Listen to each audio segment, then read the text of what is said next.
service. How do I provide the service? How do you go about launching a public relations campaign?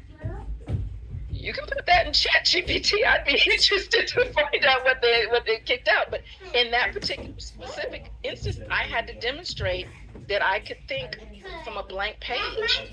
What's my strategy? ChatGPT can't do that for me. I have to explain how I approach a problem. So there are going to be instances in which you're just going to have to sit down and have a conversation with an alien. Record yourself and transcribe it. Answer that question and then feed that answer into ChatGPT and ask them to clean it up. But you have to be able to describe yourself. Do you have any advice for first-time bidders on how to get references if you're new to the market and pricing, like how for services? It's easy, I think, with goods, but services, I know you can look around and see what other people are charging, but if it's your first time running a training, for instance, how do you do that? Okay, in that particular instance, even if you're bidding, there's a reason why you're bidding, because you think you're qualified to do it. Has there been any other instance? You wouldn't go blind into a training. So there had to be some instance in which you did some sort of public presentation, you presented, you put something together that was given to the public. There had to be some evidence. You wouldn't just start a business with absolutely no experience. So even if that experience counts, even if it's not specific to the RFP, demonstrating that you've done this type of work before, that qualifies. Did that answer your question? I'm not sure.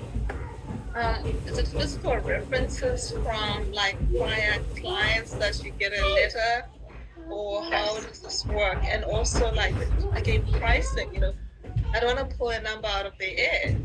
What I would normally ask is maybe for guidance from the organization, like, what is your budget? And I think Pamela said in the first session, to answer your first question, yes, references or any professional that can attest to your level of expertise, no matter how they encountered it. You might have had a student, you might have had somebody attend one of your classes, a volunteer, a former employer, somebody who worked with a colleague that can write a letter that can attest to your expertise, to your skill. Pamela assisted me in the development of a workshop, so she would know that I'm reliable, responsive, communicative, professional, educated. She could say those things about me in writing, and it would be true. So your reference doesn't necessarily have to be a former client. It can be somebody or an entity that's had experience with you and will speak very highly of you, give you a positive reference. As far as setting your rates, that is No. Wow. It sure is, yes.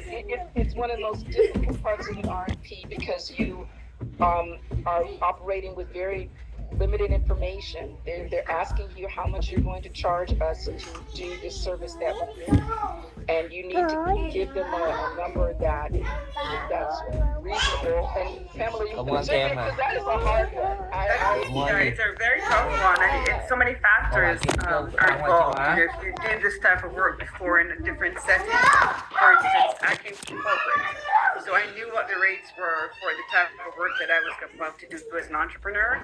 So that gave me some baseline. But then there's so many other pieces